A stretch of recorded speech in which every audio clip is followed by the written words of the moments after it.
ถ้าเราไปข้างนอกนี่ราคานี้ก็จะประมาณ50ครับตรงนี้เราขายที่40 บาทเน้นปริมาณว่า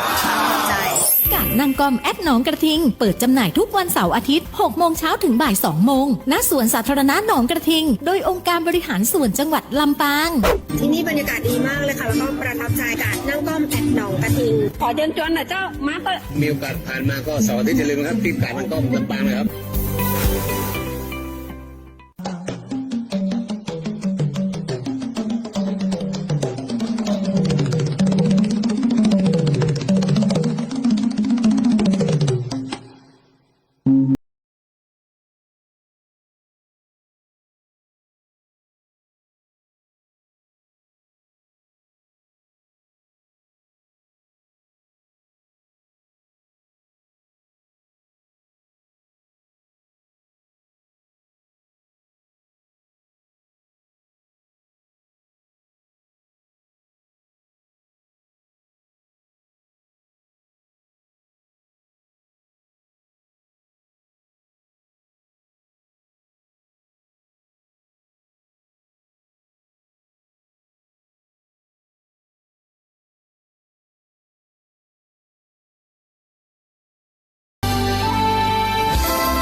สวัสดีเจ้าวันนี้บอมแมนดีเจหนิงเนาะต้อนรับคุณผู้ฟังเข้าสู่รายการร่วมคิดร่วมใจก้าวไปกับอบจ.ลำปางเจ้าวันนี้แอลชุติการเราชัยฮับนาตีแตนดีเจน้องหนิงสุชาดามาริวันในวันนี้เจ้าวันนี้ในความพิเศษของรายการร่วมคิดร่วมใจก้าวไปกับอบจ.ลำปางในช่วงของการแถลงข่าวเมื่อแต่เจ้าที่ผ่านมานะเจ้าก็จะประมวลภาพเนาะคือคุณผู้ฟังได้ฟังในรายการร่วมคิดร่วมใจติดตามได้ทางเพจของสวท.ลำปางกรมประชาสัมพันธ์แล้วก็เพจของทางอบจ.ลำปางองค์การบริหารส่วนจังหวัดลำปางของเฮาเนาะไปติดตามวันนี้มีการแถลงข่าวนะเจ้าในส่วนของไวท่อคาเฟ่ที่บริเวณลานอนุสาวรีย์สมเด็จพระนเรศวรมหาราชในช่วงเจ้าที่ผ่านมานะเจ้าไปติดตามบรรยากาศกันเจ้า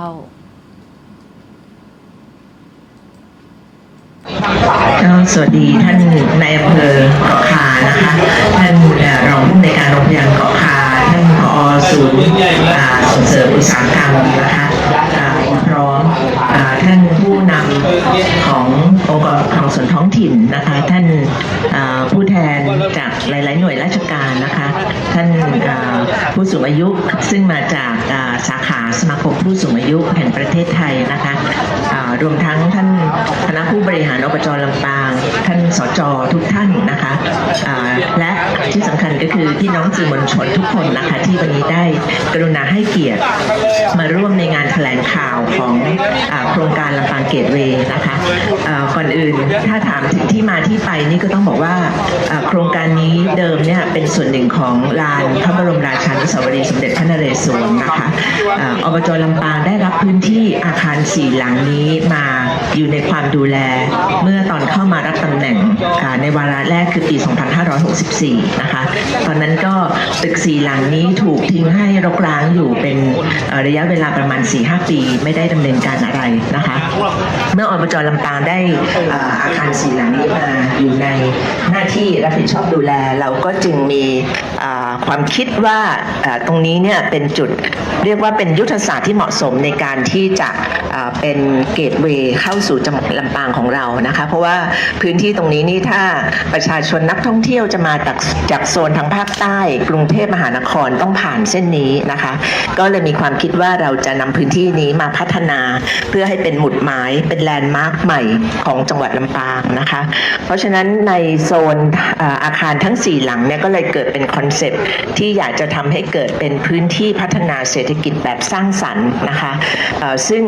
น่าจะได้เชื่อมโยงทุกๆมิติของการพัฒนาคุณภาพชีวิตพี่น้องประชาชนไม่ว่าจะเรื่องของการศึกษาสามารถที่จะเป็นพื้นที่แห่งการเรียนรู้นะคะไม่ว่าจะเป็นพื้นที่ที่เปิดโอกาสให้กับผลิตภัณฑ์ชุมชนต่างๆพี่น้องประชาชนสามารถนำสินค้า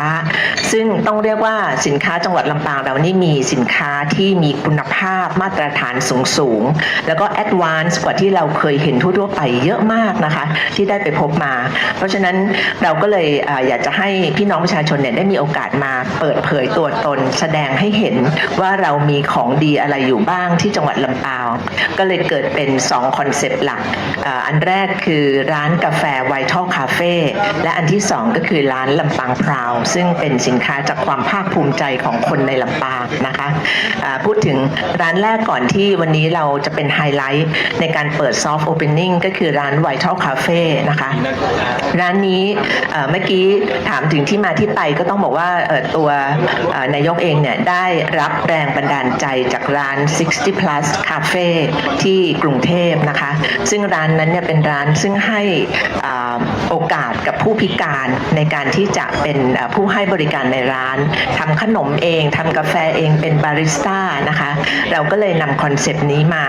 ปรับกับบริบทของจังหวัดลำปางเพราะว่าจังหวัดลำปางเราเป็นจังหวัดที่มีจำนวนประชากรผู้สูงอายุสูงเป็นอันดับ1อันดับต้นๆของประเทศนะคะไม่1ก็2เนี่ยติดต่อกันหลายปีมาแล้วเพราะฉะนั้นอันนี้ก็เลยอยากจะให้เกิดโอกาสเกิดประโยชน์กับผู้สูงอายุในจังหวัดลำปางก็เลยเป็นที่มาที่ไปของร้านไวท์ทัลคาเฟ่นะคะส่วนอีกร้านหนึ่งก็คือร้านลำปางพราวซึ่งอย่างที่บอกว่าผลิตภัณฑ์ชุมชนของลำปางนี่มีดีๆเยอะแยะเลยนะคะเพราะฉะนั้นเราก็อยากจะนำเสนอความภาคภูมิใจของเราให้คนอื่นได้เห็นนะคะก็จึงได้เป็นสินค้าที่เรียกว่าต้องเป็นพรีเมียมเซเลคชั่นซึ่งอบจ.ลำปางจะคัดเลือกร่วมกับสวนดุสิตนำมาวางจำหน่ายแต่ไม่ใช่เฉพาะสินค้าที่เป็นพรีเมียมเท่านั้นที่จะมีโอกาสขายของนะคะในร้านจะเป็นสินค้าที่เป็นตัวแทนจากทั้ง13อำเภอนะคะซึ่งเราคัดเลือกมาแล้วนะคะนอกจากนั้นก็ยังจะมี QR code ที่นักท่องเที่ยวเมื่อเข้ามาในร้านติดใจสินค้าชิ้นนี้อาจจะมีแค่เพียง 1-2 ชิ้นจากผู้ผลิตที่มีคุณภาพเขาสามารถที่จะส่อง QR code แล้วรู้ว่ามีสินค้าอะไรอีกนะคะนอกจากนั้นยังสามารถที่จะเชื่อมโยงเรื่อง routing การท่องเที่ยวเช่นยกตัวอย่างผ้าย้อมสีครั่งของแม่สมพรที่อำเภอวังเหนือนะคะก็สามารถเป็นศูนย์เรียนรู้ให้คนไปเรียนวิธีย้อมผ้าครั่งหรือตลอดเส้นทางที่เราไปจากเกาะคาหรืออำเภอเมืองสามารถจะไปเยี่ยมชมอะไรได้บ้างก่อนถึงอำเภอวังเหนือนะคะอันนี้ก็จะเชื่อมโยงทั้งเรื่องของการจำหน่ายผลิตภัณฑ์ชุมชนเชื่อมโยงเรื่องของการท่องเที่ยวโดยชุมชนและการท่องเที่ยวของจังหวัดลำปางนะคะก็จะเป็นจุดหลักๆที่เราทำเพื่อพัฒนาเศรษฐกิจเชิงสร้างสรรค์ขึ้นมาในจังหวัดลำปางอีก2อาคารก็จะเป็นศูนย์ข้อมูลนักท่องเที่ยวซึ่งสามารถที่จะมาแวะแล้วก็ขอข้อมูลอะไรต่างๆปรึกษากับเจ้าหน้าที่ได้อาคารหลังสุดท้ายซึ่งเป็นอาคารที่สำคัญนะคะก็คือเป็นอาคารเพื่อแสดงเกียรติประวัติและแสดงความเป็นมาเป็นไปของจังหวัดลำปางแล้วก็เป็นนิทรรศการเกี่ยวกับสมเด็จพระนเรศวรมหาราชของพวกเรานะคะอันนี้ก็เป็นสิ่งที่นักท่องเที่ยวเวลาเข้ามาในจังหวัดลำปางแล้วก็สามารถที่จะมารับทราบข้อมูลมานั่งกินกาแฟมาช้อปปิ้งสินค้านะคะแล้วก็ได้ประโยชน์จากการที่จะสร้างพื้นที่จุดนี้ให้เป็นหมุดหมายสำคัญเป็นแลนด์มาร์คของจังหวัดนะคะก็เชื่อว่าในอนาคตเราก็สามารถที่จะขยายการให้บริการกับนักท่องเที่ยวได้มากนะคะเมื่อตอนที่อบจ.ทำเนี่ยลำพังเฉพาะอบจ.นี้ทำเองไม่ได้นะคะเราก็ต้องมีผู้เชี่ยวชาญซึ่งได้เข้ามาร่วมกิจกรรมแล้วก็เป็นแม่งานหลักของเรานะคะซึ่งอันนี้ก็ต้องขอบคุณทางอาจารย์ขวัญนภาจากสวนดุสิตนะคะซึ่งได้รับมาทำงานวิจัยเชิงปฏิบัติการในการที่จะนำเอาต้นแบบของร้านกาแฟดุสิตาที่สวนดุสิตมาเป็นต้นแบบให้กับร้านไวท์ทัลคาเฟ่และในขณะเดียวกันก็เป็นงานวิจัยที่จะสำรวจเรื่องของการเรียนรู้สำรวจเรื่องของประชากรผู้สูงอายุในจังหวัดลำปางเรื่องการพัฒนาอาชีพเรื่องการพัฒนาศักยภาพของผู้สูงอายุด้วยนะคะเพราะฉะนั้นก็เกิดประโยชน์หลายอย่างโครงการนี้ก็จึงเป็นโครงการที่ร่วมกันระหว่างองค์การบริหารส่วนจังหวัดลำปางร่วมกับมหาวิทยาลัยสวนดุสิตและที่สำคัญก็คือศูนย์พัฒนาคุณภาพชีวิตและส่งเสริมอาชีพของผู้สูงอายุของอบจ.ลำปางหรือที่เรียกว่าสพอสอบจ ซึ่งมีคุณแม่จินดาโพธิ์ทองเป็นประธานศูนย์อยู่นะคะคุณแม่ก็ทุกท่านรู้จักดีว่าเป็นผู้สูงอายุซึ่งแอคทีฟมากๆนะคะแล้วก็ได้ร่วมทำกิจกรรมร่วมพัฒนาศักยภาพผู้สูงอายุร่วมไปกับสาขาสมาคมผู้สูงอายุซึ่งมีอาจารย์พิสมัยเป็นประธานเนี่ยนะคะทั้งสองภาคส่วนก็ได้ร่วมกันพัฒนาผู้สูงอายุในจังหวัดลำปางเป็นอย่างดีมากนะคะเพราะฉะนั้นนี้ก็ถือว่าเป็นการผนึกกำลังกันของ3ภาคส่วนที่มีความเกี่ยวข้องกับการพัฒนาเศรษฐกิจเชิงสร้างสรรค์สำหรับประชากรนอกจากผู้สูงอายุแล้วก็สำหรับประชากรทุกกลุ่มวัยด้วยนะคะอันนี้ก็เป็นที่มาที่ไปของโครงการนี้ค่ะค่ะเรียกได้ว่ากราบพระบรมราชานุสาวรีย์สมเด็จพระนเรศวรเรียบร้อยแล้วก็มาดื่มกาแฟมาเที่ยวที่ลำปางพลาวแล้วก็มาเยี่ยมชมต่างๆรวมไปถึงนักท่องเที่ยวนะคะถ้าหากว่าจะไปสถานที่ไหนจังหวัดใดอำเภอไหนในจังหวัดลำปางเรานะคะก็สามารถดูได้นะคะกับแผนที่รวมไปถึงเส้นทางการวิ่งรถของเรานะคะนี่ถือว่าเป็นเรื่องราวที่ดีเลยทีเดียวนะคะแล้วก็แน่นอนที่สุดค่ะทางด้านองค์การบริหารส่วนจังหวัดลำปางมีแผนที่จะพัฒนาแบบบูรณาการอย่างไรบ้างเพื่อให้พื้นที่นี้กลายเป็นไม่ว่าจะเป็นการพัฒนาตอบโจทย์ในเรื่องของการท่องเที่ยวแล้วก็พัฒนาอาชีพของชุมชนต่างๆค่ะเรียนเชิญท่านนายกค่ะเข้าใจว่าอันนี้ก็ได้พูดไปบ้างแล้วนะคะก็อย่างที่เรียนให้ทราบว่าจุดนี้ก็จะเป็นแลนด์มาร์คสำคัญของจังหวัดลำปางในการพัฒนาเศรษฐกิจเชิงสร้างสรรค์นะคะซึ่งรวมทุกเรื่องเลยทั้งเรื่องวัฒนธรรมการศึกษาเป็นแหล่งเรียนรู้นะคะแล้วก็เป็นพื้นที่สร้างอาชีพสร้างรายได้ให้กับผู้สูงอายุของจังหวัดลำปางเรานะคะแต่ก็ไม่ใช่เฉพาะผู้สูงอายุเท่านั้นนะคะการแลกเปลี่ยนเรียนรู้การทำพื้นที่เรียนรู้เชิงสร้างสรรค์เนี่ยซึ่งเดี๋ยวอาจารย์ขวัญนภาอาจจะให้รายละเอียดได้นะคะอันนี้ก็จะต้องเกี่ยวข้องกับประชากรทุกกลุ่มวัยเลยนะคะน้องๆเด็กๆและเยาวชนเนี่ยสามารถที่จะมาแลกเปลี่ยนกับแม่ๆนะคะวัยเก่าของเราได้นะคะก็เป็นการผสมผสานระหว่างช่วงวัยทำงานก็สามารถที่จะในอนาคตก็อาจจะมาเป็นเจ้าหน้าที่อยู่ในร้านลำปางพราวนะคะรวมทั้งเป็นการพัฒนาเศรษฐกิจชุมชนไปจนถึงทุกๆชุมชนในทุกๆอำเภอผ่านการโปรโมทจากร้านลำปางพราวของเรานะคะอันนี้ก็ถือว่าเป็นการพัฒนาเชื่อมโยงกันในทุกๆมิตินะคะนอกจากนั้นพื้นที่ลำปางเกตเวย์ไม่ได้มีจริงๆพื้นที่ลำปางเกตเวย์อยู่ตรงนี้แต่พื้นที่ของการเรียนรู้ไม่ได้มีเฉพาะตรงนี้เท่านั้นเรายังมีเพื่อนบ้านใกล้เคียงก็คือพิพิธภัณฑ์ซากดึกดำบรรพ์นะคะซึ่งขึ้นอยู่กับกรมทรัพยากรธรณีซึ่งอันนี้นี่ถือว่าเป็นพิพิธภัณฑ์ซึ่งใหญ่ที่สุดในภูมิภาคเหนือนะคะน่าสนใจและมีความสำคัญมากเมื่อนักท่องเที่ยวเข้ามาเนี่ย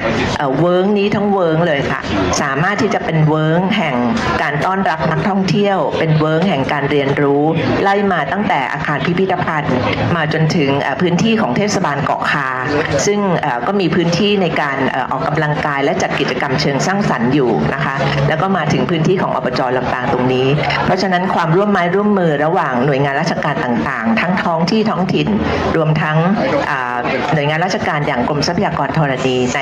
การพัฒนาพื้นที่ตรงนี้ให้เกิดประโยชน์กับประชาชนก็จึงมีความสำคัญมากนะคะในเฟสต่อๆไปเราก็คงจะได้มีการเพิ่มเติมในการพัฒนาพื้นที่ร่วมกันรวมทั้งการพัฒนารูทติ้งท่องเที่ยวรูทติ้งการเรียนรู้ร่วมกันอาจจะเป็น one day trip two day trip ให้มาท่องเที่ยวพิพิธภัณฑ์เสร็จแล้วก็มาเที่ยวที่ตลาดอาจจะเกาะคามีตลาดอะไรเงี้ยนะคะจนกระทั่งมาถึงพื้นที่ของอบจ.ลำปางอันนี้ก็เรียกว่าเป็นพื้นที่ซึ่งเปิดโอกาสและมีศักยภาพสูงมากในการที่จะพัฒนาเศรษฐกิจเชิงสร้างสรรค์ให้กับจังหวัดเราอย่างยั่งยืนค่ะค่ะขอบพระคุณท่านจงรักลูกสุนทรนายกองค์การบริหารส่วนจังหวัดลำปางดิฉันได้ยินแล้วชื่นใจ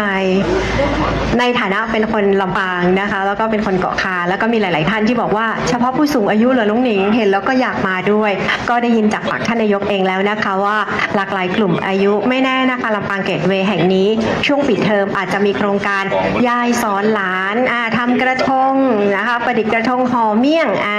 แล้วอาจจะมีโครงการต่อไปเพราะว่าผู้สูงอายุของเรามีศักยภาพหลายๆด้านเลยทีเดียวไม่ว่าจะทำขนมฟ้อนรำเต้นบาสโลปนะคะหลายๆอย่างนะคะก็แน่นอนที่ สุดค่ะสิ่งดีๆจะเกิดขึ้นที่นี่นะคะกับลำปางเกตเวทค่ะมาที่ท่านดร.ขวัญนภาค่ะถือได้ว่าท่านเป็นผู้ทำวิจัยในเรื่องนี้ท่านได้สัมผัสไม่ว่าจะเป็นบรรยากาศความรู้สึกของผู้สูงอายุนะคะพฤติกรรมก่อนและหลังที่มีไวท์เทิลคาเฟ่แห่งนี้นะคะท่านได้สัมผัสหมดทุกเรื่องกับการวิจัยนะคะแน่นอนค่ะทางด้านของมหาวิทยาลัยสวนดุสิตมีบทบาทอย่างไรในโครงการพัฒนา Vital Cafe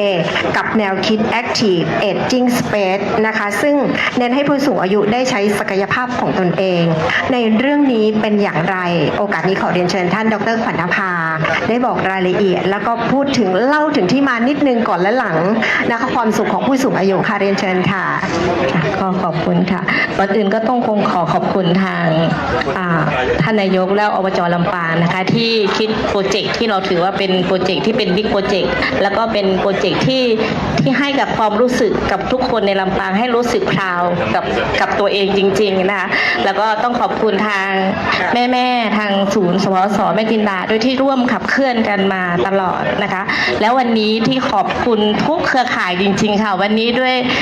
ทุกคนมาให้กำลังใจนะคะทุกเครือข่ายที่ได้ทำงานร่วมกันไม่ว่าจะทั้งภาครัฐทั้งท้องถิ่นเอกชนทุกอย่างทั้งเกษตรท่องเที่ยว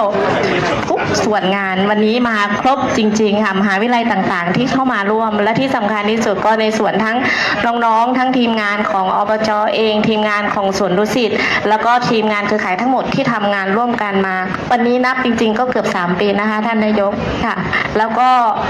แต่มันกลายเป็น3 ปีที่เป็น3 ปีแห่งความสุขที่เราได้เดินทางมาร่วมกันพอมาถึงจุดนี้ปุ๊บมันเห็นแล้วมันยิ้มได้เนาะพูดไปเดี๋ยวน้ำตาไหลอีก มาดราม่ากันแถวนี้ค่ะก็ถือว่าเป็นสิ่งที่ท่านนั้นสวนดุสิตเองต้องมีความรู้สึกยินดีค่ะที่เป็นส่วนหนึ่งในการขับเคลื่อนตรงนี้นะคะถือว่าเพื่อที่จะสร้างพื้นที่ที่เป็นสร้างโอกาสสร้างรายได้และแล้วก็เป็นการขับเคลื่อนเมืองแบบยั่งยืนจริงๆโครงการตัวไวท์เทิลเนี่ยค่ะไวท์เทิลคาเฟ่มันเลยเป็นงานวิจัยหนึ่งในฐานะที่เราทำงานวิจัยในการออกแบบเชิงพื้นที่ถือว่าเป็นงานวิจัยที่เรียกว่างานวิจัยที่มีชีวิตนะคะที่เรามองว่าเราพร้อมที่จะเดินและเติบโตไปกับทุกคนแล้วก็สร้างพื้นที่แห่งโอกาสพื้นที่แห่งการเรียนรู้และสร้างเมืองไปด้วยกันเพราะนั่นมันเป็นพื้นที่แห่งความหมายที่ทุกคนเห็นและจะรู้สึกว่าที่นี่มันมีความหมายมีคุณค่าสำหรับทุกคนเพราะนั้นถ้าทุกท่านเห็นกระบวนการทำงานที่ผ่านมาของสวนดุสิตเองเราใช้แนวคิดกรอบนี้มาโดยตลอดตั้งแต่ปี64ที่เราดำเนินการเรื่องของพื้นที่การเรียนรู้ของเมืองตั้งแต่ลำปางเลิร์นนิ่งซิตี้ตั้งปี64แล้วเราก็ทำย่านเมืองทั้งหมดจนมาทำเรื่องของภาคคลั่งแล้วก็มาทำเรื่องผู้สูงอายุแล้ววันนี้ท่านนายกต่อเรื่องของกาแฟแล้วก็ทางอบจ.เองก็ตั้งเป้าหมายไว้ว่าลำปางจะเป็นเมืองแห่งการเรียนรู้ที่เป็นสมาชิกของยูเนสโกเพราะปี69นี้เราต้องยื่นนะคะเพราะนั้นวันนี้มันเป็นกระบวนการเรียนรู้ร่วมกันแล้วมันค่อนข้างยั่งยืนเราไม่ได้รู้ว่าพอเราเป็นตามเกณฑ์เขาแล้วเราต้องไปยื่นเลยมีคนถามว่าทำไมเราไม่ยื่นสักทีนะคะแต่เราบอกว่าเราไม่ยื่นในถ้าทุกอย่างยังไม่พร้อมแต่วันนี้เราเชื่อมั่นทั้งท้องถิ่นทั้งท้องถิ่นท้องที่เครือข่ายทุกคนพร้อมที่จะให้ลำปางเป็นเมืองแห่งการเรียนรู้5 ปีที่แล้วพูดถึงเมืองแห่งการเรียนรู้ทุกคนถามว่าอาจารย์ใช้วิสัยทัศน์แบบนี้มันไปต่อไม่ได้นะเพราะเศรษฐกิจก็ไม่ได้อะไรก็ไม่ได้อาจารย์เอาแต่เรียนรู้อย่างเดียวแต่อาจารย์บอกว่าฐานของการพัฒนาเมืองมันต้องมาจากฐานความรู้และฐานวิจัยเพราะนั้นทุกครั้งที่เราทำงานเราก็จะเอาวิจัยเป็นฐานอย่างงานตรงนี้ถามว่าเปิดร้านกาแฟก็เปิดได้ก็คือเปิดร้านกาแฟแต่วันนี้เราไม่ได้เปิดร้านกาแฟแต่มันทำยิ่งกว่ากาแฟเราเป็นพื้นที่แห่งโอกาสพื้นที่แห่งความคาดหวังพื้นที่แห่งความภูมิใจทำให้แม่หรือทุกคนกลับมามีบทบาทใหม่ในสังคมและรู้สึกภูมิใจและส่งความสุขให้กับทุกคนได้อาจารย์ถามแม่ทุกคนเลยค่ะว่ารู้สึกยังไงเมื่อวานมีลูกค้ามาแซวว่าแม่ได้ทิปเยอะยังแม่บอกว่าได้เยอะแล้วค่ะเยอะยังไงได้รอยยิ้มค่ะทิปของแม่คือรอยยิ้มอันนี้คือเป็นมาจากใจจริงๆเพราะนั้นกระบวนการที่เราทำค่ะเราก็เริ่มตั้งแต่เราไม่ได้เริ่มว่าให้ชวนแม่มาทำกาแฟแต่เราให้ทุกคนรู้สึกการเป็นเจ้าของร่วมและเราเคารพในความรู้ที่มีอยู่และเราเอาความรู้ใหม่ไปผสมผสานเพราะนั้นเราพัฒนาทั้งทักษะทั้งบริการทุกอย่างที่เกี่ยวกับร้านกาแฟทั้งหมดซึ่งบางครั้งเป็นทักษะใหม่ทั้งหมด ของแม่แต่ให้แม่รู้สึกมีความสุขกับที่ได้ร่วมทำเพราะนั้นตั้งแต่บริการเครื่องมืออุปกรณ์เมนูขนมเครื่องดื่มแม่ทั้งหมด5หลักสูตรนะคะที่เราทำกันแล้วแม่ก็ทำด้วยกันแล้วจนมาเป็นผลิตภัณฑ์ที่เห็นเดี๋ยวเราก็จะพาชมตั้งแต่ในส่วนของตัวกรอบคิดของวิจัยเป็นการถือว่าเป็นการนำเสนองานวิจัยที่มีชีวิตค่ะคือให้เห็นไปแล้วก็เห็นเมนูที่ร่วมกันทำจนขายออกมาจนเปิดร้านแล้วก็ขายแล้วก็แม่ก็มีรายได้วันนี้ตอนแรกเนี่ยเป้าหมายเราบอกว่า10 คนใช่ไหมเพราะต้องให้ได้พ่อบาบอกว่าถ้าการทำวิจัยจริงๆเนี่ยต้องเผื่อตอนนี้เราอบรมไป50ท่านแล้วเราเชื่อว่าการทำถ้าเราทำงานที่มันฟิกเกินไปมันไม่ถือว่าเป็นการเรียนรู้ร่วมกันเนาะเพราะว่าเราต้องเข้าใจกับข้อจำกัดของแม่ถ้าบางทีต้องด้วยบริบทของแม่ด้วยบริบทของพื้นที่ด้วยค่ะเพราะนั้นการออกแบบงานวิจัยตรงนี้เราจะอาศัยการออกแบบที่มันสอดคล้องกับบริบทพฤติกรรมและส่วนของแม่ที่ทำแล้วมีความสุขไม่ใช่แม่มาอบรมเสร็จแม่ต้องมาทำทุกวันนะอย่างนี้คือทุกเลยนะคะตอนนี้เราก็จะจัดตารางนิถี่ยิบเลยนะคะเพราะนั้นทุกวันที่มาทำก็จะมีกะเช้ากะบ่ายใครเข้ากะไหนได้ก็บอกบางท่านอาทิตย์หนึ่งมาได้1 กะก็คือแค่3 ชั่วโมงก็อาทิตย์หนึ่งแม่ขอ1 กะอีกท่านอาทิตย์หนึ่งแม่ขอ2 กะบางอาทิตย์หนึ่งแม่ขอ2 วัน1 กะนี่คือวันเดียวนะคะ1 กะต่อ1 วันและถึงอาทิตย์เท่านั้นเองแม่มาแค่3 ชั่วโมงต่ออาทิตย์อีกคนมา6 ชั่วโมงต่ออาทิตย์บางคนมา3 ครั้ง3 กะ3 วันต่ออาทิตย์เงี้ยค่ะเพราะนั้นเราต้องจัดถี่ยิบเลยเพราะนั้น30 คนที่เราฝึกมาเนี่ยทุกคนมาทำงานทุกวันแต่สลับกันเพราะนั้นเช้าท่านถ้าท่านมาถ้าจะเช้าก็จะเจออีกท่านหนึ่งบ่ายก็เจออีกท่านหนึ่งแล้วเสน่ห์ของการมาร้านกาแฟผู้สูงอายุก็คือว่าถ้าสั่งแล้วตรงปกแสดงว่าผิดคอนเซปต์นะ สั่งแล้วต้องไม่ตรงปกนะเพราะนั้นบางทีอาจจะจืดจะหวานอะไรก็มันเป็นอะไรที่ได้ชวนพูดคุยกันแล้วมันเป็นพื้นที่ที่เป็นความสุขจริงๆค่ะแล้วได้เซลกันได้พูดกันก็เชื่อว่าวันนี้บรรยากาศทั้งหมดที่ทางอบจ.เองแล้วทางสวนดุสิตเองทั้งเครือข่ายเองร่วมกันเริ่มต้นตรงนี้นะคะเราเชื่อว่าตรงนี้อาจจะเป็นอีก1 พื้นที่จริงๆของเมืองซึ่งท่านนายกตั้งใจเลยว่า4 มุมเมืองเราต้องมีเคลื่อนไหวการนั่งก้มก็ติดไปแล้วตอนนี้ตรงนี้อาจจะต้องเป็นอีกที่หนึ่งแต่เราจะทำยังไงให้คอนเซปต์ของแต่ละพื้นที่มันมีความหมายจริงๆแล้วมันสร้างความหลากหลายและมีความเป็นอัตลักษณ์เราอยู่คนมาเพราะนั้นพื้นที่นี้จะเป็นพื้นที่แบบร่วมสมัยวันนี้เราก็เลยนำเสนอแบบร่วมสมัยเพราะว่าเด็กๆจะเข้ามาเรียนรู้กับแม่ก็แม่อาจจะมาเช็คมาชงก็เข้าถึงกับเด็กมากขึ้นอะไรเงี้ยนะคะอันนี้ก็จะเป็นแนวทางเพราะนั้นในอนาคตต่อไปอย่างปีนี้คุยกับท่านนายกก็คือทุกจุดตรงนี้ค่ะก็ไม่ใช่แค่ตรงนี้อย่างเดียวเราภายใต้แนวคิดของ Learning City ก็คือการทำ Learning Link ก็คือต้องลิงก์การเรียนรู้ทุกสเตชันวันนี้ทั้งผอ.โรงเรียนทั้งการศึกษาทั้งมหาวิทยาลัยมากันหมดนะคะเราจะมองว่าเมืองแห่งการเรียนรู้ที่มีชีวิตมันก็คือการลิงก์ของLearning Space ของทุกพื้นที่แล้วก็ลิงก์ทั้ง13 อำเภอแล้วก็ต้องมีสเตชัน Learning Station ให้ทุกคนไปเรียนรู้ซึ่งก็จะมีทั้งสเตชันเรื่องของผ้าเรื่องของกาแฟเรื่องของเกษตรทุกอย่างถ้าเรามองทุกอย่างเป็นองค์รวมค่ะเมืองแห่งการเรียนรู้มันกลายเป็นฐานสำคัญของเศรษฐกิจมันคือการเรียนรู้เชิงสร้างสรรค์สร้างโอกาสสร้างอาชีพและก็สร้างเมืองที่ยั่งยืนถ้าเราเข้าใจคอนเซปต์นี้ตรงกันจันเชื่อว่าลำปางเราไปต่อได้จากที่เราเคยคุยกันมาค่ะขอบคุณมากค่ะท่านดร.คะถามนิดนึงค่ะ1 กะ 2 กะครึ่งกะผู้สูงอายุมีรายได้ไหมคะมียังไงคะท่านคะตอนนี้กะละ200นะก็คือวันละ400ค่ะวันละ400ก่อนเริ่มต้นก็กะละ200คือครึ่งวันคือ1 กะ1 วันคือ2 กะถ้าใครมา2 วันเลยก็ได้400 บาทไม่วันเอาวันเดียว400วันเดียว400กะเช้า200กะบ่าย200ถ้าควงทั้งวันก็ 400 วันละ 400 บาทนะ ถ้ามี คะ โอกาสขึ้นนะคะ เดี๋ยวต้องดูที่ว่าท่านมาอุดหนุน ถ้าท่านมาอุดหนุนเยอะเราก็มีโอกาสขึ้น ได้กำไรเยอะก็จะขึ้นเยอะ ใครทำนานๆก็ตามสเต็ปของการพัฒนาว่าตรงนี้อาจปีหนึ่งทำแล้วอาจจะมีการปรับเงินเดือนขึ้นอะไรขึ้นนะคะก็ ไม่น้อยเลยทีเดียวนะคะ กับรายได้ผู้สูงอายุ 1 วันคือ 400 บาทนะคะค่ะ ตอนนี้เข้าใจว่าบางท่านเนี่ยเงินเดือนรับสิ้นเดือนเนี่ยเป็นหมื่นแล้วนะคะ อ๋อ สำหรับ เป็น ท่านที่อยู่ตลอดค่ะ ค่ะเป็น มีอยู่ท่านหนึ่งที่เป็นอยู่ทั้งควงกะเนาะ ค่ะ เช้าบ่ายแล้วก็มาแทบทุกวันเนี่ยค่ะ ค่ะ แต่ว่าเราก็จะเปิดโอกาสให้ผู้สูงอายุได้มาแลกเปลี่ยนกันหมุนเวียนกัน ค่ะ คือนำเรียนทุกท่านค่ะ หลาย ๆ ท่านที่มีบางท่านที่ได้10,000 กว่าบาท ไม่ใช่อะไรนะคะ ผู้สูงอายุบางท่านที่อาจจะเป็นติดงานต่างๆ ไปวัดอะไรเงี้ยไม่สามารถมาได้บางคน ก็จะมีคนที่มาแทนได้อย่างเงี้ยค่ะเขาก็จะโทรติดต่อกันในกลุ่มของเขาค่ะแล้วก็ทำให้คนที่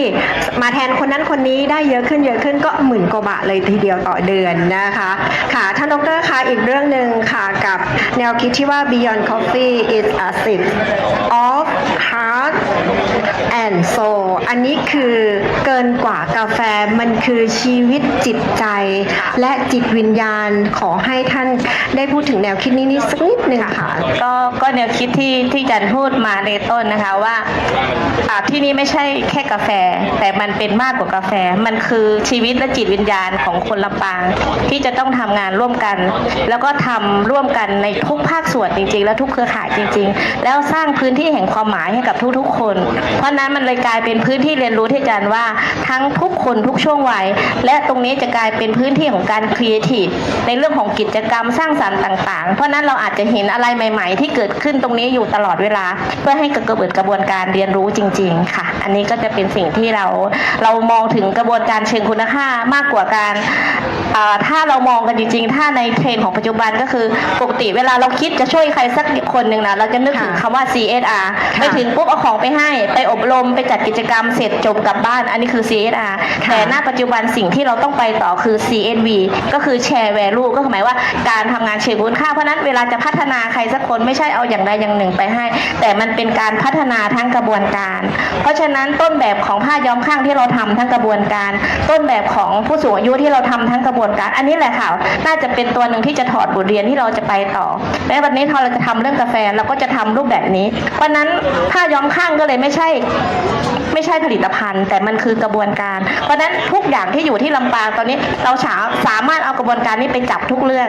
แต่เราต้องทำไปด้วยกันแล้วก็รู้สึกการเป็นเจ้าของร่วมกันแล้วสร้างคุณค่าร่วมกันเราจะไปต่อมันก็จะกลายเป็นสังคมที่เรียนรู้และสร้างสรรค์จริงๆค่ะขอบคุณค่ะค่ะขอบพระคุณท่านดร.ขวัญภาสุขครค่ะทุกท่านก็จะได้สัมผัสได้จริงๆนะคะกับความสุขนี้ใครมาใช้บริการแล้วบ้างก็จะรู้เลยว่าผู้สูงอายุจะถามตลอดเวลา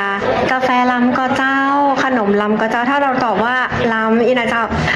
สายตาของทุกท่านก็จะเป็นประกายทุกท่านไม่ต้องกลัวนะคะว่าคือทุกอย่างเนี่ยสวนดุสิตนะคะควบคุมมีอาจารย์ผู้สอนควบคุมทุกการผลิตทุกขั้นตอนไม่ว่าจะเป็นขนมและก็กาแฟเองค่ะมาถึงที่คุณแม่จินดาโพทองแล้วล่ะค่ะท่านเป็นประธานศูนย์สพสอบจ.ลำปางหรือประธานศูนย์พัฒนาคุณภาพชีวิตและส่งเสริมอาชีพผู้สูงอายุจังหวัดลำปางเริ่มต้นมานานแล้วมีกิจกรรมเยอะแยะมากมายนะคะการแสดงของผู้สูงอายุไปไกลถึงต่างประเทศนะคะไม่ใช่ธรรมดาเช่นเดียวกันและวันนี้ค่ะแน่นอนที่สุดกับ Vital Cafe ค่ะคุณแม่จินดาคะคุณแม่จะสามารถช่วยสร้าง Vital Cafe นะคะให้ทรงคุณค่านะคะอย่างไรแล้วก็สามารถสร้างรายได้ให้กับผู้สูงอายุอย่างไรสำหรับ Vital Cafe ค่ะคุณแม่คะเจ้าก็ขอสวัสดีทุกท่านนะเจ้าเรียนท่านนายกและท่านผอ.ขวัญนภาและท่านนายอำเภอและท่านทุกผู้มีเกียรติทุกท่านนะเจ้าขออนุญาตตอนนี้ขอตีเขียนมานี่เจ้า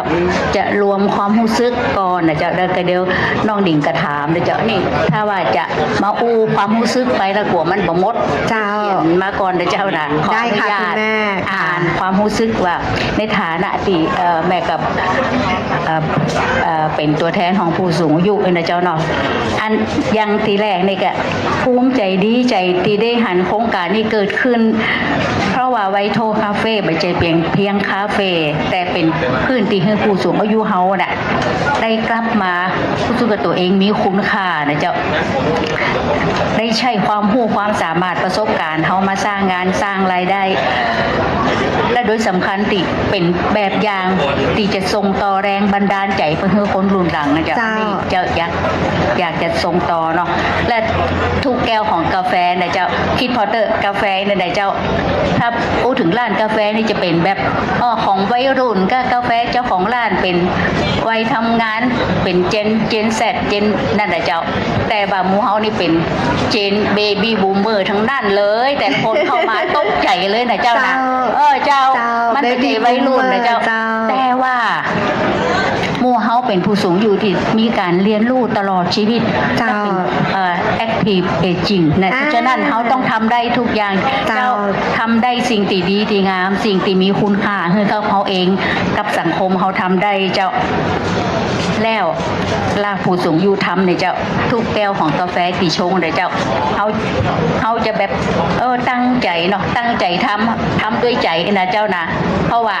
ทำด้วยใจตั้งใจเนี่ยอาจจะว่ามันจะมือช้าน้อยเนาะเปิดบ่ไว้เหมือนไว้รุ่นน่ะแต่เขาตั้งใจทำด้วยใจเจ้านะเจ้าทำด้วยใจตั้งใจก่อยทำว่ามันมีกลิ่นหอมของกาแฟนี่มันเป็นยังไงนะเป็นอย่างที่ว่ามันมีเรื่องราวที่จะเล่าไปนะเจ้ามันไปจะใดมาจะใดนะเจ้าเนาะเจ้าแล้วที่เขาอยากจะฮึ่งหันกับว่าผู้สูงอายุนี่สามารถมาเรียนรู้มาทำกิจกรรมอันนี้ได้นะเจ้าเนาะและอยากจะแบ่งปันที่เขาทำแล้วเขามีความสุขเจ้าพอทุกคนมาแล้วใครหัวมีความสุขนะเจ้า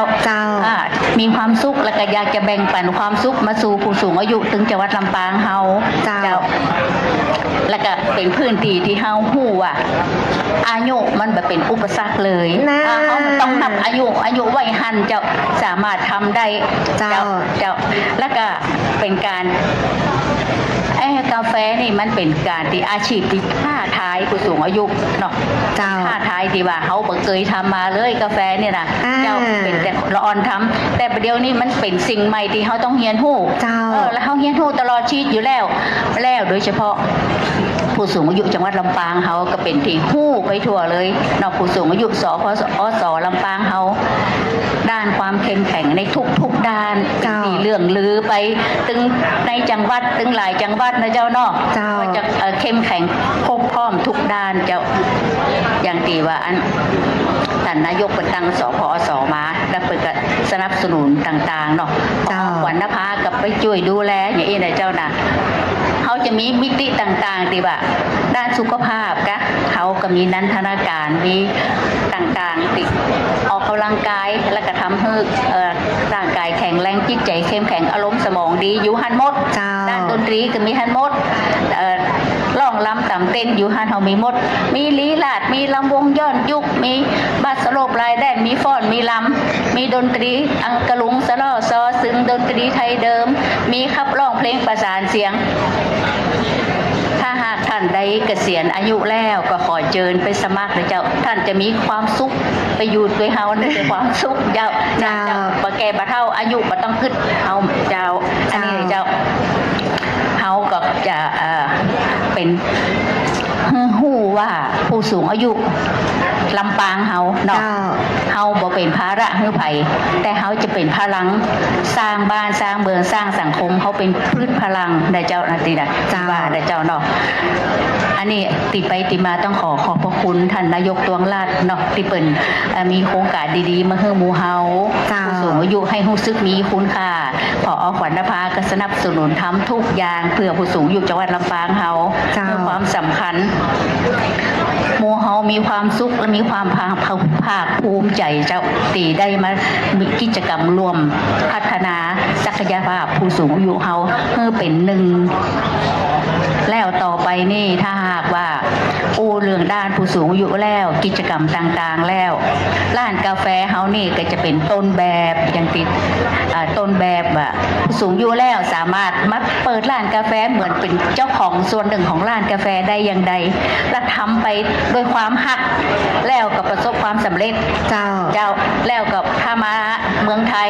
ถ้าจะมาพอร้านกาแฟก็ต้องมาลำปางผู้สูงอายุอีนะจ๊ะเจ้าคุณแม่จินดาเจ้าอนาคตจะมีผู้สูงอายุจากชุมชนและอำเภอต่างๆเข้ามาห่วมจีไวทอคาเฟ่นี่ก็เจ้าอันนี้วางแผนไว้จะใดพองเจ้าอันนี้นี่จัดชอบเลยเจ้าเพราะว่าท่านนายกว่าไม่ใช่เฉพาะแต่ในตัวเมือง13อำเภอเปิ่นก็จะกระจายไปเพราะว่าถ้าหากว่าผู้สูงอายุมาเห็นหูที่นี่แล้วนะเจ้าเนาะก็สามารถเอาไปเปิดร้านคนเดียวตีบ้านตีหมู่บ้านแล้วก็หากว่าไผ่ที่มีความสนใจนะเจ้านะที่จะมาเฮียนหู้มาสร้างอาชีพสร้างตัวเองให้มีคุณค่าแบบเหมือนวิถีชีวิตประจำวันนะเจ้าเขาทำงานเพื่อให้สุขภาพเขาดีคุณภาพชีวิตดีและก็เขาก็มีรายได้เขาก็มีความสุขอันนี้ให้จะกระจายไปทุกอำเภอเจ้าฮือเอาไว้โทรเขาเป็นต้นแบบเจ้าต่อไปเขาหวังจะหันเมืองลำปางเป็นเมืองกาแฟของผู้สูงอายุเจ้ามาแล้วต้องมาฮือใดอีไหนเจ้าเพราะกาแฟเมืองลำปางเขานี่หลายอำเภอมีกาแฟดีๆแล้วก็มีโอกาสส่งไปประกวดได้ชนะเลิศระดับโลกก็มีเจ้าเนาะกาแฟของ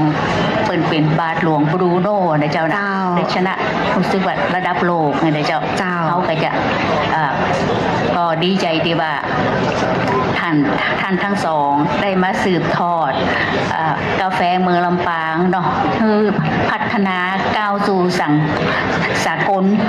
พร้อมกับผู้สูงอายุเขาก็จะก้าวสู่สากลนะเจ้าจะเขาก็คิดว่าต่อไปถ้ามีสิ่งดีๆของผู้สูงอายุเขาเกิดขึ้นแล้วก็โดยวิถีชีวิตของบ้านเมืองลำปางเขาโดยเฉพาะผู้สูงอายุเขาจะมีอุปนิสัยมีวัฒนธรรมมีอย่างที่ว่างดงามมีความน่าฮักเนาะผู้สูงอายุแล้วก็มีจิตใจไมตรีที่อบอุ่นแล้วก็คิดว่าผู้สูงอายุจะเป็นส่วนหนึ่งที่ผลักดันให้เกิดสังคมผู้สูงอายุเป็นซอฟต์พาวเวอร์ของเมืองลำปางเขาเจ้าขอบคุณแม่จินดาเจ้าได้ยินแบบนี้แล้วดีใจนะคะก็จะผลักดันในทุกๆเรื่องศักยภาพสูงจริงๆนะคะกับผู้สูงอายุของจังหวัดลำปางบ้านเราค่ะและช่วงนี้สุดท้ายนี้อยากให้ท่านนายกตงรัตน์ โลสุนทรนายกองค์การบริหารส่วนจังหวัดลำปางในฐานะอบจ.ลำปางเป็นผู้ส่งเสริมผลักดันทุกเรื่องเกี่ยวกับผู้สูงอายุได้สรุปและก็ได้พูดถึงเรื่องราวดีๆที่จะเกิดขึ้นนะคะในวันนี้ด้วยก่อนที่พี่ๆนักข่าวสื่อมวลชนจะได้สอบถามเรียนเชิญท่านค่ะก็จริงๆหลายๆท่านก็พูดในรายละเอียดไปหมดแล้วนะคะก็ต้องบอกว่าอย่างที่บอกว่าโครงการนี้จะเป็นแลนด์มาร์คสำคัญอีกอันหนึ่งของจังหวัดลำปางและเราก็พร้อมที่จะเชื่อมโยงการพัฒนาไปสู่พื้นที่อื่นๆทั้ง13อำเภอนะคะมีต้นแบบก็คือที่กาดนั่งก้อมนะคะในการพัฒนาเศรษฐกิจของพี่น้องประชาชนและที่นี่ก็จะเป็นอีกหนึ่งต้นแบบที่เราจะไปดำเนินการต่อนะคะสำหรับพี่น้องที่เป็นผู้สูงอายุนะคะก็สามารถที่จะใช้ประโยชน์จากพื้นที่ตรงนี้ได้อย่างเต็มที่นะคะเราเปิดอบรมไปครั้งแรก50ท่านเดี๋ยวจะมีเปิดอบรมรอบใหม่นะคะก็เรียนว่าถ้าหากว่ามีท่านผู้สูงอายุที่สนใจอยากจะมาพัฒนารายได้อยากจะออกมาสู่เรียกว่ามาเรียนรู้ร่วมกับพี่ๆน้องๆพี่น้องประชาชนชาวจังหวัดลำปางท่านอื่นๆนะคะก็สามารถที่จะรอฟังข่าวและเดี๋ยวเราจะเปิดอบรมรอบต่อไปนะคะก็หวังว่าโครงการนี้ก็จะเป็นประโยชน์อย่างยิ่งนะคะในการพัฒนาเศรษฐกิจเชิงสร้างสรรค์ให้กับจังหวัดลำปางรวมทั้งสำคัญที่สุดเลยก็คือการพัฒนาคุณภาพชีวิตของพี่น้องประชาชนในจังหวัดลำปางนะคะและวันนี้จริงๆเป็นวันซอฟต์โอเพนนิ่งของร้าน Vital Cafe นะคะรวมทั้งเป็นการแถลงข่าวเพื่อที่จะแนะนำตัวให้กับพี่น้องประชาชนรวมทั้งผู้ที่สนใจในจังหวัดอื่นๆในพื้นที่อื่นๆได้รู้จักนะคะส่วนวันที่ ที่สำคัญอีกวันหนึ่งเลยก็คือวันที่1 พฤศจิกายนนะคะซึ่งวันนั้นจะเป็นวัน Grand Opening ของตัวโปรเจกต์โครงการนี้นะคะสินค้าที่อยู่ในร้านลำปางพราวก็จะเต็มแน่นอัดแน่นกว่านี้เยอะเลยนะคะส่วนร้านกาแฟเราก็คงจะได้มีความคึกคักมากกว่านี้ด้วยเช่นกันนะคะก็ขอเรียนเชิญทุกท่านนะคะมาร่วมกันในวันที่1 พฤศจิกายนวัน Grand Opening ของโครงการลำปางเกตเวย์ร่วมกันนะคะและโอกาสนี้ก็ต้องขอบคุณพี่น้องสื่อมวลชนทุกเครือข่ายทุกสื่อทุกสำนักนะคะที่ได้ให้เกียรติมาร่วมรับฟังการแถลงข่าวแล้วก็ร่วมนำเสนอข่าวที่จะเป็นประโยชน์ให้กับพี่น้องประชาชนชาวลำปางแล้วก็ต้องขอบคุณท่านผู้มีเกียรติทุกท่านนะคะที่ได้มาร่วมกันในการเที่ยวชมนะคะแล้วก็หวังว่าร้าน Vital Cafe และร้านลำปางพราวคงจะได้มีโอกาสต้อนรับทุกท่านในโอกาสต่อๆไปนะคะก็ต้องขอบคุณมากค่ะค่ะขอบพระคุณท่านดวงรัตน์ ร่มโสธรนายกองค์การบริหารส่วนจังหวัดลำปางทุกท่านสามารถรับชมย้อนหลังไลฟ์สดนะคะของสวทนะคะรวมไปถึงที่นี่ลำปางค่ะสำหรับพี่น้องสื่อมวลชนทุกแขนงค่ะท่านไหนมีอะไรจะซักถามท่านนายกหรือว่าท่านดร.ขวัญนภาหรือนะคะคุณแม่ยี่นะคะคุณแม่จินดาโพธิ์ทองของเราบ้างคะเรียนเชิญค่ะพี่สื่อมวลชนค่ะคุณพี่ระดาค่ะในฐานะคุณพี่ระดาก็เป็นหนึ่งในกลุ่มเป้าหมายคุณพี่ระดาสนใจไหมคะท่านไหนที่จะซักถามพี่น้องสื่อมวลชนมีไหมคะมีไหมคะไอ้มนคนป่าไม้ถามขอไมค์ให้ไอ้มนคนป่าไม้หน่อยค่ะค่ะถือได้ว่ามาทั้งทีไม่ถามไม่ได้ค่ะไอ้มนนะคะท่านคือผู้นักจัดรายการวิทยุที่โด่งดังมีชื่อเสียงและ TikTok ของท่านมีคนกดไลค์กดติดตามเยอะแยะมากมายเลยนะคะกับไอ้มนคนป่าไม้ค่ะอีกไม่นานไอ้มนก็จะไม่แน่นะคะอาจจะเป็นหนึ่งในนั้น Vital Cafe นะคะเรียนเชิญค่ะตายแล้วท่านนายก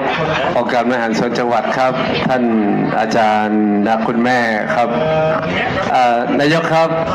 อันนี้เป็นวันแถลงข่าวพฤศจิกาเป็นวันแกรนด์โอเพนนิ่งผมอยากให้ทุกวันมันเป็นอย่างนี้ครับผมกลัวว่าโอเคละตอนจัดงานดูคลึกคลื้นเราจะมีวิธีการยังไงครับท่านนายกครับที่ให้มันต่อเนื่องที่ให้มันไปเรื่อยๆโดยไม่สะดุดนะครับเพราะว่าหลายคนบอกว่าลำปางจัดงานก็ยังฝนตกหลวงม่อนแต่วันเปิดหลังจากวันเปิดแล้วดักปิ้งอย่าครับแล้วตรงนี้ผมเชื่อว่ามันเป็นจุดเช็คอินที่สุดยอดครับก่อนที่จะเข้าเมืองลำปางตรงนี้เป็นจุดเช็คอินที่หลายคนพอแล้วมันเหมาะมันเปิงนะครับแล้วก็แถมอย่างหนึงก็คือขอบคุณน้องหนิงนะที่จะต้อนรับไอ้มวลเข้าสู่สมาชิกใหม่ของสวขอไปถึงสัก3 ปีได้ครับขอบพระคุณครับไม่ถามเรื่องงานนี่แหละก็ต้องเรียนว่าเราเองก็คิดโจทย์นี้ไว้เหมือนกันนะคะเพราะว่าได้รับฟีดแบ็กเยอะนะคะหน่วยงานราชการในจังหวัดลำปางเราต้องบอกว่าโครงการนี้ไม่ได้คึกคักเฉพาะวันเปิดนะคะเดี๋ยวเราจะมีกิจกรรมทุกเดือนตอนนี้ที่วางแผนกันไว้นะคะลานที่ท่านเห็นตรงกลางเนี่ยค่ะจะเป็นลานสำหรับทำกิจกรรมเชิงสร้างสรรค์ไม่ว่าจะเป็นการเรียนรู้ร่วมกันจัดทำเวิร์กช็อปหรือจัดกิจกรรมประจำเดือนต่างๆซึ่งเป็นไฮไลท์ที่จะโปรโมทต่อเนื่องนะคะเป็นประจำทุกเดือนแต่ว่าในอนาคตถ้าหากว่าคิดว่าคึกคักติดแล้วนะคะก็อาจจะขยายเป็นทุก2 อาทิตย์หรือทุกอาทิตย์ก็เป็นไปได้นะคะอันนี้ก็มองเห็นอยู่ว่าปัญหาของบ้านเราคือแบบนี้แล้วก็พื้นที่เกาะคาก็ค่อนข้างห่างไกลแต่เราก็ยังอุ่นใจนะคะเพราะว่ามีส่วนราชการอยู่ในอำเภอเกาะคาเยอะนะคะ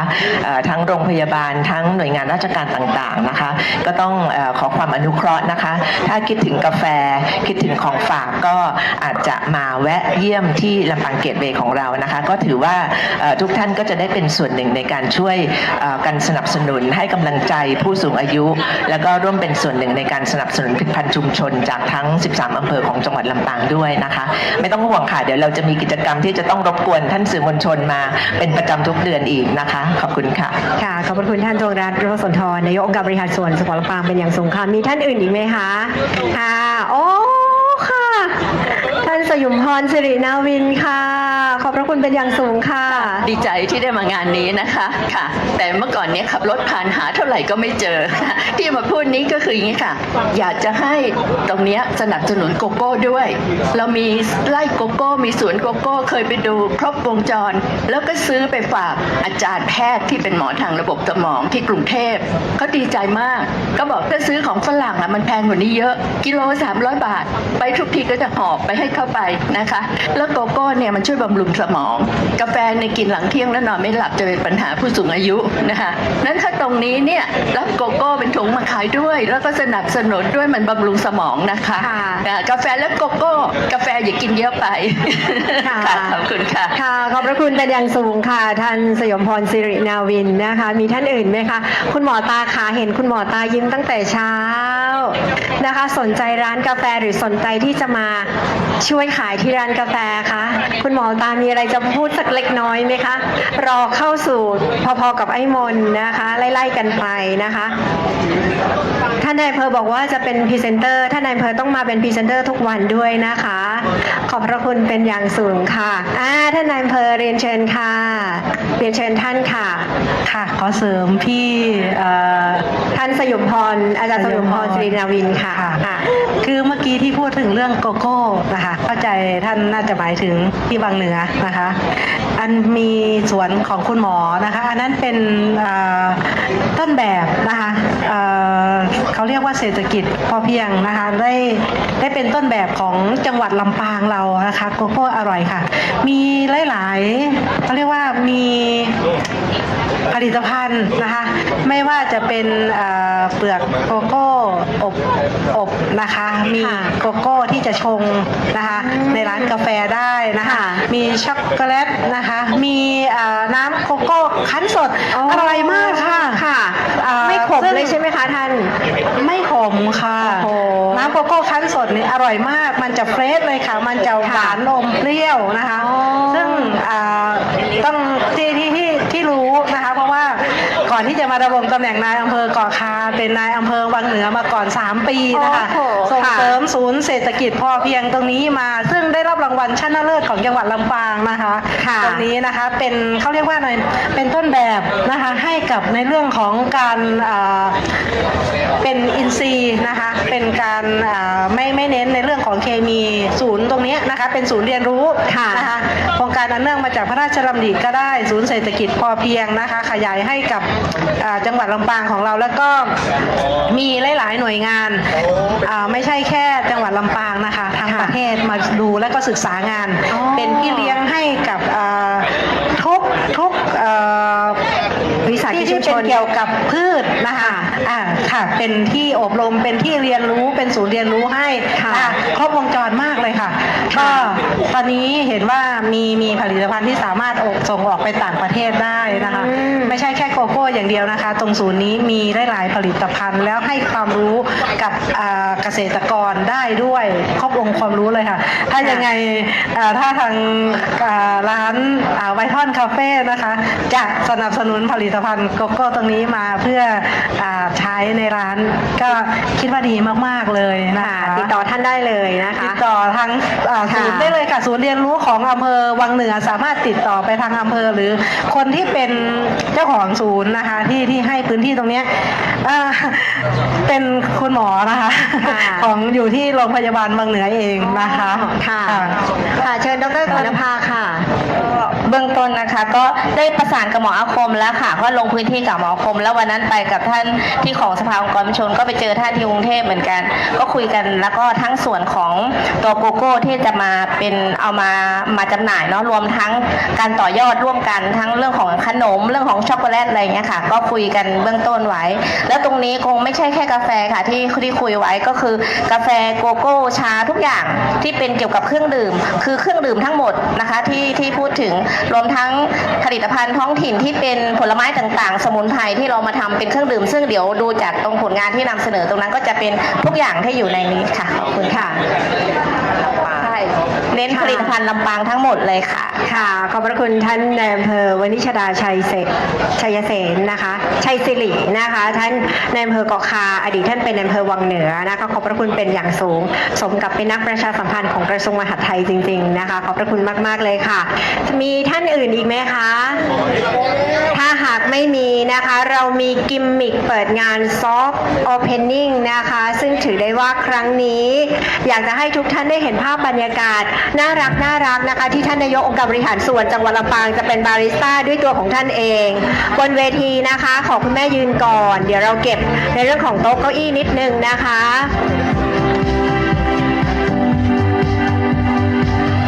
ค่ะด้านบนเวทีนะคะกับสัญลักษณ์นะคะหรือว่ากิมมิคของการเปิดงาน Soft Opening นะคะ Vital Cafe ค่ะและในวันที่ 1 พฤศจิกายนเราก็จะมีการ Grand Opening นะคะอย่าลืมนะคะณลำปางเกตเวย์แห่งนี้ค่ะเรามีนัดกันพี่ๆสื่อมวลชนทุกแขนงนะคะอย่าลืมนะคะ1 พฤศจิกายนเรามีนัดกันที่นี่ค่ะลำปางเกตเวย์ค่ะวันนี้เรามีบาริสต้าสาวสวยทั้ง3ท่านนะคะจะมาชงกาแฟให้ทุกท่านได้ดื่มกันนะคะชงกาแฟแล้วเสร็จให้แขกผู้มีเกียรติทุกท่านเดินตามท่านนายกไปที่บาร์เหมือนเดิมนะคะบาร์กาแฟแล้วก็จะไปดื่มกาแฟนะคะบาริสต้าของเราสาวสวยคุณแม่จินดาโพทองค่ะท่านตวงรัตน์โลสุนทรนายกองค์การบริหารส่วนจังหวัดลำปางและท่านดร.ขวัญนภาสุขพรค่ะท่านผู้อำนวยการศูนย์การศึกษาลำปางผู้มหาวิทยาลัยสวนดุสิตนะคะค่ะนี่คือโฉมหน้าของบาริสต้าของเราทุกคนนะคะบาริสต้าน่ารักขอเสียงปรบมือต้อนรับบาริสต้าค่ะ Vital Coffee นะคะค่ะ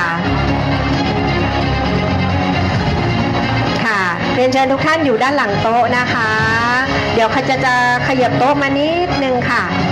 อยู่ด้านหลังโต๊ะนะคะเดี๋ยวขยับโต๊ะมานิดนึงค่ะเดี๋ยวท่านนายกนะคะจะชงกาแฟให้กับทุกท่านเป็นกิมมิคของการเปิดงาน Soft Opening ลำปางเกตเวย์ Vital Coffee ค่ะ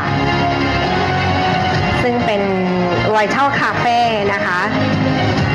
ที่สร้างความสุขให้กับทุกท่านทั้งผู้ชงและผู้ดื่มจริงๆค่ะเรามีความสุขที่ได้กินกาแฟมีความสุขที่ได้สนับสนุนผู้สูงอายุ